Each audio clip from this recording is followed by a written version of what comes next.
Pelo sinal da Santa Cruz, livrai-nos Deus Nosso Senhor dos nossos inimigos, em nome do Pai, do Filho e do Espírito Santo. Amém. Programa do dia 28 de abril de 2026, hoje é terça-feira da quarta semana da Páscoa. Hoje nós temos a comemoração facultativa de dois santos, São Pedro Chanel, presbítero e mártir, São Luís Maria Grignion de Montfort, presbítero. Vamos primeiro à biografia de cada um dos santos. São Pedro Chanel. Pedro nasceu em Queto, França, em 1803 e faleceu em Futuna, Melanésia, em 28 de abril de 1841. Religioso da Sociedade de Maria, os Maristas, apóstolo da Oceania, consagrou todas as suas forças na difusão do Evangelho. Selou com o martírio seu testemunho missionário. São Luís Maria Grignion de Montfort nasceu na aldeia de Montfort, na Bretanha Menor, em 1673 e faleceu em Saint-Laurent-sur-Civre, na França, a 28 de abril de 1716. Preparou-se para o sacerdócio em Paris, nomeado missionário apostólico pelo Papa Clemente XI. Percorreu as regiões ocidentais da França, anunciando o mistério da sabedoria eterna, o Cristo encarnado e crucificado, ensinando o caminho da santidade por Maria a Jesus. Reuniu a sua obra Presbíteros, Irmãos e Irmãs, junto com a bem-aventurada Maria Luísa Michel. Foi autor de numerosos escritos, em particular sobre a espiritualidade mariana. Irmãos e irmãs, por pertencermos ao rebanho do bom pastor, Jesus Cristo, é preciso, à luz da fé, escutar a sua voz com empatia, generosidade e acolhida. Somente assim encontraremos nele repouso, segurança e abrigo. Firmes nesta certeza, ouçamos a proclamação do Evangelho de São João, capítulo 10, versículos de 22 a 30. O Senhor esteja convosco, Ele está no meio de nós. Proclamação do Evangelho de Jesus Cristo segundo São João. Glória a vós, Senhor. Celebrava-se em Jerusalém a festa da dedicação do templo. Era inverno. Jesus passeava pelo templo, no pórtico de Salomão.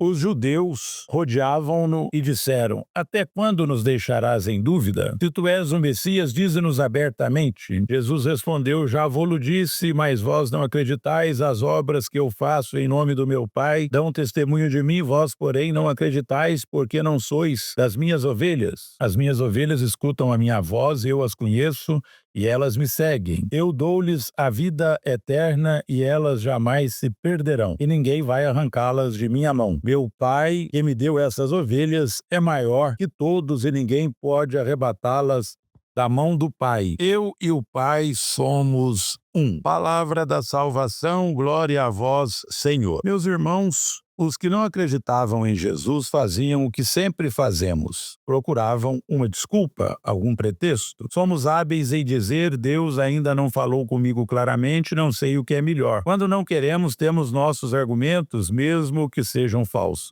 Escondemos nossa falta de coragem, de amor, de generosidade. Até quando nos deixarás em dúvida? Se tu és o Messias, dize-nos abertamente. A verdade de Cristo nos incomoda e nos faz sair de nós mesmos. Por isso é fácil arrumar desculpas ou criar uma frieza no relacionamento com Ele, buscando-o apenas em nossas necessidades. É difícil quem só espera ser amado e não corresponde com aquele que ama. O jeito do cristão autêntico, ele é muito diferente. Queridos irmãos e amadas irmãs, as obras que Jesus fez testemunham a seu respeito. Olhamos para elas com atenção, a prática é a única prova segura de que afirmamos e dizemos ser. Muitas pessoas caminham conosco, entre elas há santos, há pecadores e há santos pecadores. Tanto uns como os outros nos ajudam a construir, seja a comunidade religiosa, seja a sociedade civil. São ovelhas que ouvem a voz do pastor e o seguem. Olhamos para elas e para onde elas olham. Elas olham para Jesus. Ele é o fundamento estável do que queremos construir nas instabilidades da vida. O resultado da construção pode não ser esplendoroso, mas é o que conseguimos com os recursos que a vida nos deu. De nossa parte, mantivemos estável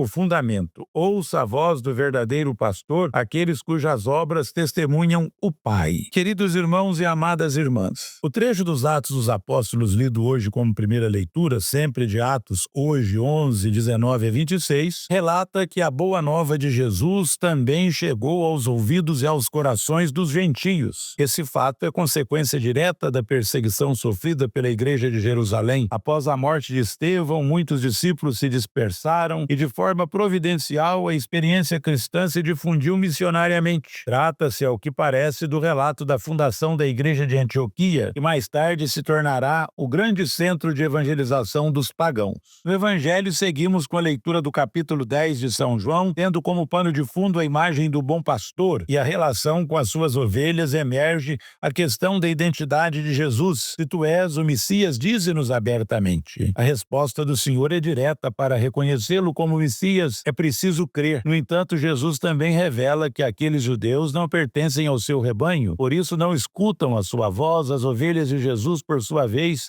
reconhecem a sua voz e o seguem com confiança. Nós devemos seguir sempre a Jesus, porque Jesus, ele é o bom pastor que conhece as suas ovelhas e as chama pelos nomes. E nós devemos sempre ouvir a sua voz e ir ao seu encontro. Ave Maria, cheia de graça, o Senhor é convosco, bendita sois vós entre as mulheres, e bendito é o fruto do vosso ventre, Jesus. Santa Maria, Mãe de Deus, rogai por nós, pecadores, agora e na hora de nossa morte. Amém. Oremos. Concedei, ó Deus Todo-Poderoso, a nós que celebramos os mistérios da ressurreição do Senhor, obter a alegria da nossa redenção. Por nosso Senhor Jesus Cristo, vosso Filho, que é Deus, e convosco vive e reina na unidade do Espírito Santo, por todos os séculos dos séculos. Amém. O Senhor esteja convosco, Ele está no meio de nós, e a bênção de Deus Todo-Poderoso, Pai, Filho e Espírito Santo, desça sobre vós e permaneça para sempre. Amém. Ide em paz e anunciai o Evangelho do Senhor, graças a Deus.